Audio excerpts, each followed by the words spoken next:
It's one of those accents. She's Scottish, right? I'm sorry, I just offended everyone. She said nerd. She says nerd in it anyway, and I was like, what? Nerd. No, what? And she got really mad at me. What my favorite characters in the... So real people or fictional characters? Fictional characters. I mean, Sheldon from Big Bang Theory is super... He's a great character. And I like that girl Felicity on Arrow. She's kind of nerdy. There's some great characters out there, and that's what I like, to be in a world where you don't have to be just like the really that kind of character. You can be a cool, normal character with nerdy interests on TV now. It's almost too many of them, but it's okay. I like it. Next question. Thank you. Yeah, thank you. How are you? I'm adequate. Sounds right here as well. Just wondered if we're going to see any of the cast of Supernatural on any Geek and Sundry programming.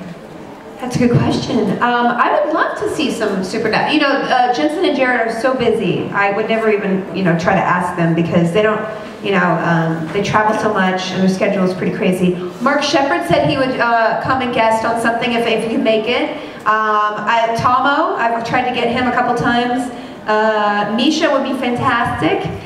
So all of them are always on the list. It's just a scheduling thing. We have to shoot when we shoot and if they're available or not. But I would love to have someone come on and play a board game or a video game with me or go and try a new event on one of my shows. So they're always on the list. It's I'll twist their arm. Get on my show. So thank you though. Thank you. Yeah, bye. Hello. Hi. So I was wondering, first of all, when you came to Edmonton to do Dragon Age, how did you enjoy the lovely weather? Edmonton is not the best. It's very cold. Yeah, it's very cold. I actually didn't go to Edmonton, so I actually recorded all my voiceover for Dragon Age in Los Angeles. Yeah, it was, well, yeah, I like living there. I thought, I looked on I didn't really know how to convert Celsius to Fahrenheit or back and forth, so when I packed to come here, I packed all sweaters. So you guys, your weather is backwards. So this is the lightest thing I packed, and it's kind of warm. So, but I did the motion capture in Vancouver at the EA studios there. So it's still warmer. Yeah, and very warmer. I don't know about Edmonton. I like Calgary because they're cowboys there. If you guys, I was talking to some Italians here, and they were like, "We want to go to Texas." And I'm like, "Don't go to Texas." They're like, "I want to see cowboys." I'm like, "Well, okay, that sounds fun. The cowboys are pretty hot, just like your priests are hot." And it's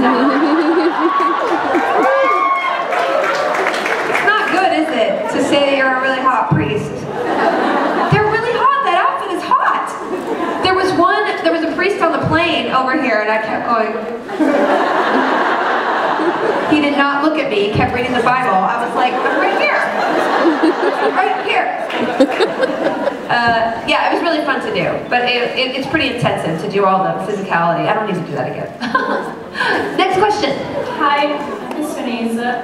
What was your reaction when you discovered your character was going to die? It was well, it was weird because they called for a second episode, and then they were talking about you might come back for another, and I was like, oh, this is very exciting because Charlie has always come in and she'd been very much the star of her episodes, which is very cool. I've done like 1 or 2 a season for 4 years now, and it was cool that this season they started bringing me in to help the guys more. And I was like, oh, I think they're going to set me up to bring me back a lot more next season, right? I was really convinced in my heart, oh, Charlie's going to stay at the Men of Letters, she's going to help the guys, she's going to be researching and going out and training more. And then Bob, bless his heart, because I loved Bob, he called me up and he was like, hey, so we're killing you. I was like, what? Yeah, you're going to die. I was like, well, I'm going to come back. I already died once, but I'm going to come back, right? Nah. I was like, oh. So then I was like, well, I can be depressed, or I can just enjoy the time I have left on the show and then hope, because, never know what will happen in the future.